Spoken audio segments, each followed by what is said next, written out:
Beatriz Castellanos llegó a las 9 en punto de la mañana, con una caja de cartón en los brazos y la expresión de alguien que lleva mucho tiempo cargando algo y finalmente ha decidido depositarlo en el suelo. Elena abrió la puerta antes de que llamara. Se miraron durante un momento en el umbral. Dos mujeres que habían compartido 32 años de cenas de Navidad y cumpleaños, y funerales, y toda la maquinaria social de una familia grande, y que nunca en todos esos años habían tenido una conversación real. No porque no hubieran querido, quizás, sino porque hay familias que funcionan a base de superficies pulidas y silencios cómodos, y los Castellanos habían sido siempre una de esas familias. Beatriz tenía 58 años, era 2 años mayor que Elena y 3 menor que Rodrigo, y había heredado del padre los pómulos altos y de la madre la tendencia a sostener las emociones debajo de la superficie hasta que ya no cabían. Tenía los ojos enrojecidos de alguien que ha llorado hace poco y ha intentado disimularlo con maquillaje, aplicado con más intención que éxito. «Elena», dijo. «Beatriz. Beatriz». Elena se hizo a un lado. «Entra». No había nada más que decir todavía. Las palabras importantes llegarían después, en el orden que les correspondía. Por ahora era suficiente con abrir la puerta. Acto 1. Beatriz. Petra preparó café sin que nadie se lo pidiera y luego desapareció con esa discreción suya que Elena había apreciado siempre y que en los últimos días había apreciado más que nunca. Se sentaron en la sala, no en la cocina esta vez, sino en la sala formal que Elena había evitado desde la muerte de Rodrigo, porque tenía demasiados muebles elegidos juntos y demasiadas fotos en las paredes. Hoy era necesario. Hoy era el espacio correcto para lo que venía. Beatriz dejó la caja sobre la mesa de centro. La miró un momento antes de hablar, como despidiéndose de algo. «Llevo 2 años guardando esto», dijo, «desde que me di cuenta de lo que Ernesto estaba haciendo de verdad». «¿Cuándo te diste cuenta?» «Hace 2 años, en una reunión de directorio. Ernesto presentó los resultados financieros del trimestre. Algo no cuadraba. No mucho, no algo que saltara a la vista, pero yo llevo 30 años leyendo balances y reconozco cuando los números han sido arreglados». Beatriz hizo una pausa. Se lo pregunté después, en privado. Me dijo que era un ajuste contable rutinario, que no me preocupara, que él se encargaba de todo. «¿Y le creíste?» Una pausa más larga. Quise creerle. Lo dijo con la honestidad de alguien que ya ha pasado por la vergüenza de esa admisión y ha llegado al otro lado. «Ernesto es mi hermano, Elena. Lo he querido toda la vida, y cuando alguien que quieres te dice que no te preocupes, a veces es más fácil no preocuparse». Elena no dijo nada. Entendía eso mejor de lo que le habría gustado. «Pero seguí mirando», continuó Beatriz, «poco a poco, en los márgenes, sin que él lo supiera, y fui encontrando cosas». Tocó la tapa de la caja. «Todo está aquí. Impresiones de correos electrónicos, extractos bancarios con anotaciones mías señalando las discrepancias, y una cosa más». Abrió la caja, sacó un teléfono, un modelo antiguo de hace 3 o 4 años, y lo dejó sobre la mesa. «En marzo del año pasado, Ernesto y yo tuvimos una discusión de verdad, de las que no habíamos tenido desde que éramos jóvenes. Le dije que sabía que algo no estaba bien. Él se puso furioso, de esa manera suya que no levanta la voz, pero que hace que el aire en la habitación se vuelva difícil de respirar». Beatriz miró el teléfono. Al día siguiente me llamó para pedirme disculpas. Yo no cogí el teléfono. Dejó un mensaje de voz.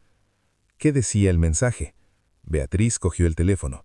Lo desbloqueó con manos que no temblaban del todo. Buscó el mensaje, lo puso en altavoz. La voz de Ernesto llenó la sala. Familiar, grave, con esa cadencia de autoridad que Elena había escuchado durante 32 años. «Beatriz, soy yo. Mira, sé que estás molesta y lo entiendo, pero necesito que entiendas algo muy importante. Lo que hay entre tú y yo es asunto de familia. Lo del grupo también es asunto de familia. Rodrigo firmó. El testamento es válido. La empresa es nuestra, tuya y mía. Y si alguien intenta cambiar eso, tú sabes lo que puedo hacer, hermana. Lo sabes desde siempre.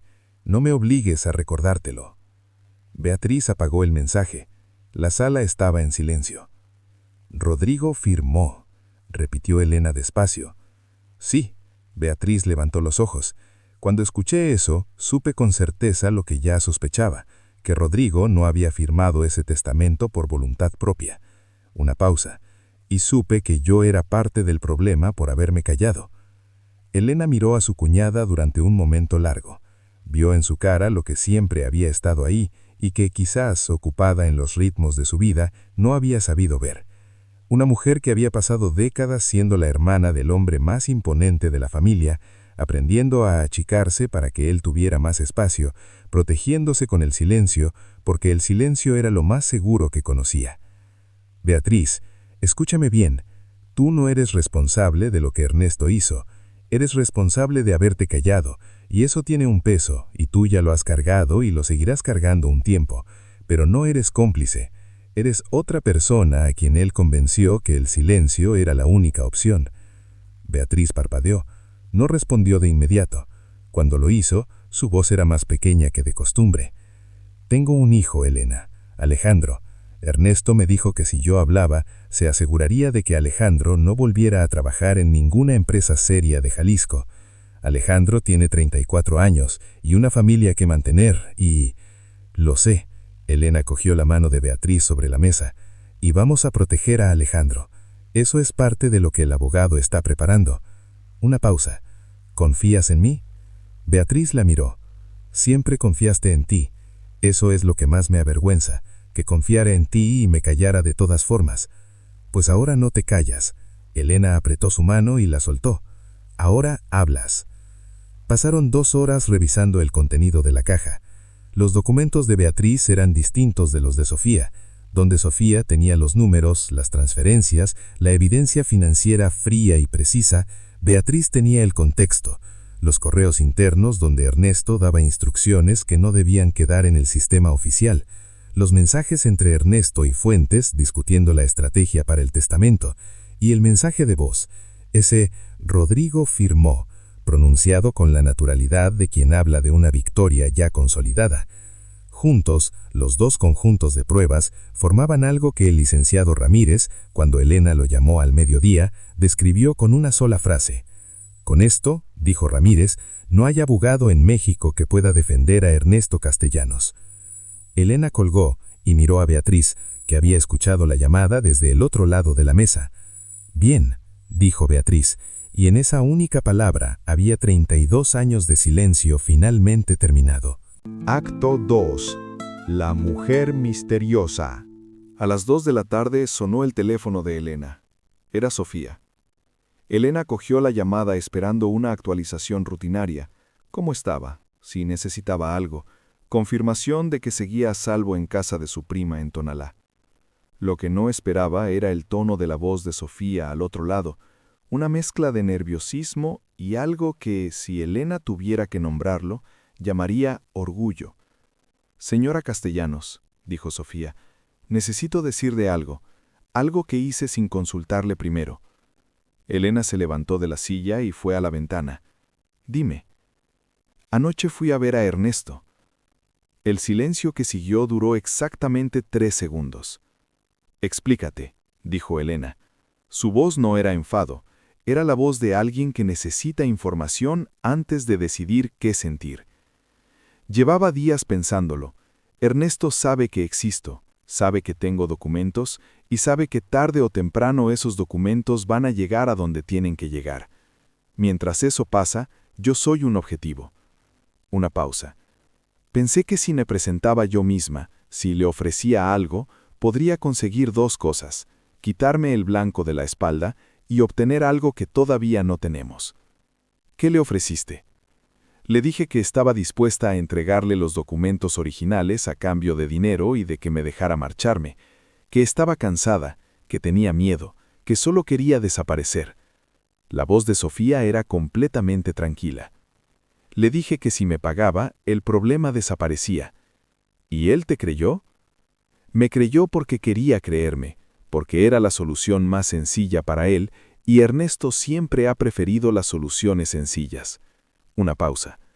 Dijo que sí, que me pagaría, que nos reuniríamos el lunes para el intercambio. Elena miró el jardín afuera de la ventana, el comedero de pájaros, los pájaros. Sofía, dijo, ¿grabaste la conversación? La respuesta tardó exactamente el tiempo suficiente para tener su propio peso dramático. Cada palabra, dijo. Elena cerró los ojos un momento. Cuando los abrió, algo había cambiado en su expresión, no en la calma, que seguía intacta, sino en lo que había debajo de la calma, algo que se parecía, si uno lo miraba de cerca, a la satisfacción. ¿Qué hay en la grabación? Ernesto admitiendo que sabe que los documentos existen y que son reales. Ernesto ofreciendo dinero para que desaparezcan. Ernesto diciendo, y esto es lo importante, señora, esto es lo que buscaba. Él se encargó de que el viejo contador no pudiera hablar. Sofía hizo una pausa. No lo dijo exactamente así, lo dijo de una manera que solo tiene un significado posible. Aurelio Mendoza. Ernesto, en su propia voz, refiriéndose a la muerte de un hombre como algo de lo que él se había encargado. ¿Cuánto dura la grabación? 42 minutos. Mándamela ahora mismo, por el teléfono seguro. Ya la envié hace 10 minutos. Estaba esperando a que la encontraras antes de llamar. Elena casi sonrió. Sofía. ¿Señora? Fue una locura ir sola. Lo sé. Y fue exactamente lo correcto. Un silencio breve. Y luego, por primera vez desde que Elena conocía la voz de Sofía Reyes, escuchó algo que reconoció como alivio. Gracias, dijo Sofía en voz baja. Esa tarde, Elena llamó a todo el mundo.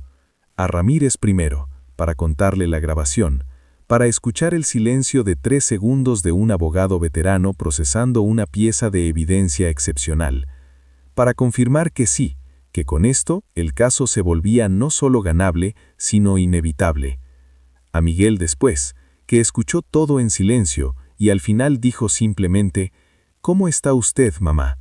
Y Elena dijo, «Bien, hijo, estoy bien». Y por primera vez en 12 días era completamente verdad. A Lucía por último, que llegó a la casa 20 minutos después de colgar el teléfono, porque Lucía nunca esperaba a que la invitaran cuando sentía que era necesario estar. Y así fue como a las 6 de la tarde de domingo, en la sala de la casa de la calle Hidalgo, se reunieron 5 mujeres. Acto 3. Todo junto.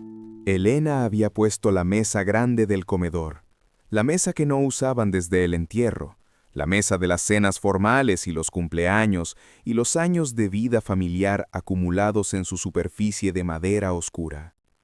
Sobre esa mesa extendió todo: los documentos de Sofía, las 417 transferencias, los correos con Gerardo Ponce, los registros de las empresas en las Islas Caimán, los documentos de Beatriz, los correos internos, los extractos con sus anotaciones, el teléfono con el mensaje de voz, el sobre de Ramírez, el documento notarial de Rodrigo, la historia de Aurelio Mendoza, la carta a Elena, la grabación de Sofía, 42 minutos de la voz de Ernesto Castellanos incriminándose a sí mismo, y la declaración de Isabel, escrita, firmada, lista para ser presentada ante el juez.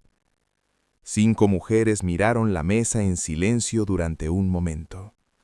Lucía habló primero, con la voz de alguien que intenta mantener la ligereza y no del todo lo consigue. «Dios mío, es mucho papel», dijo Ramírez, en alta voz, desde el teléfono que Elena había apoyado en el centro de la mesa. «¿Cuándo?», preguntó Isabel. «Mañana a las 9 presento la impugnación del testamento ante el juzgado». La voz del abogado era la voz de alguien completamente en su elemento. Simultáneamente, un colega mío en la Fiscalía de Jalisco recibirá copia de la grabación y del documento de Rodrigo. Ernesto Castellanos estará siendo investigado penalmente antes de que termine el día. «¿Puede huir?», preguntó Sofía. Voy a pedir medidas cautelares esta noche. Si el juez las aprueba, y con esta evidencia no veo razón para que no lo haga, Ernesto tendrá el pasaporte bloqueado antes de que amanezca. Un silencio. Ernesto va a saber esta noche que algo pasa, dijo Beatriz. Lo conozco. Tiene gente en el juzgado. Tiene gente en todas partes. En cuanto Ramírez presente algo, alguien le avisará. Lo sé, dijo Elena. Por eso quiero que ninguna de ustedes esté sola esta noche. Sofía, quédate en Tonalá hasta que yo te llame mañana.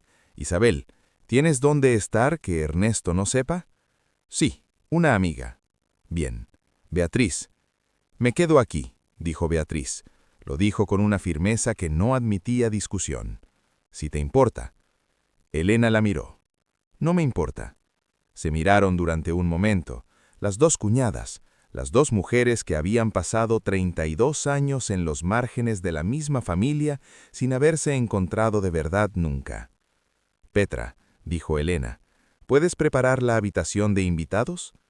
Ya está preparada, señora, dijo Petra desde la puerta de la cocina, con la expresión de alguien que había anticipado la pregunta desde a rato.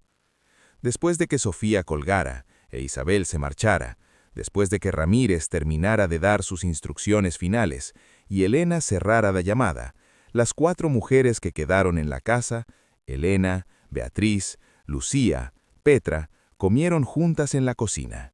No en el comedor, con la mesa llena de documentos, en la cocina, con la comida sencilla que Petra había preparado y las sillas un poco apretadas, y el calor del fogón, y la conversación que fue derivando, naturalmente, sin que nadie lo planeara, hacia otras cosas.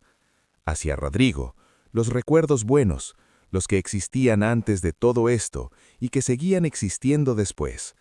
La manera en que silbaba mientras leía el periódico, su costumbre de pedir el café demasiado caliente y luego olvidarlo hasta que se enfriaba. El año que intentó aprender a tocar la guitarra y abandonó después de 3 semanas.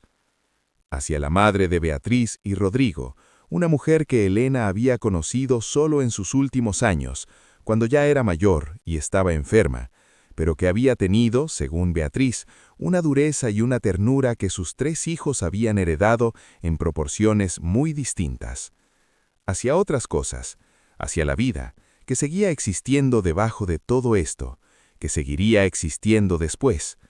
Lucía contó un chiste malo. Petra se rió antes de poder evitarlo. Beatriz sonrió, una sonrisa pequeña pero real. Elena miró a las 3 mujeres alrededor de su mesa y pensó que quizás así era como se sobrevivía a las cosas imposibles. No heroicamente, no en solitario, sino en compañía, con café y comida y un chiste malo a tiempo. Cuando se levantaron a recoger los platos, Elena fue al despacho. Se sentó frente al escritorio de Rodrigo, sacó papel y pluma, la pluma de él, la que siempre usaba para las cosas importantes. La cogió con la mano y sintió el peso familiar del metal frío calentándose al contacto. Escribió una carta, breve, 10 líneas, sin saludo y sin firma. No hacía falta ninguna de las 2 cosas. Ya sabes lo que hemos encontrado. Ya sabes lo que tenemos. Mañana a las 9 Ramírez lo presenta todo ante el juzgado. Podrías facilitar las cosas, para todos, incluido para ti. O podrías no hacerlo. La decisión es tuya.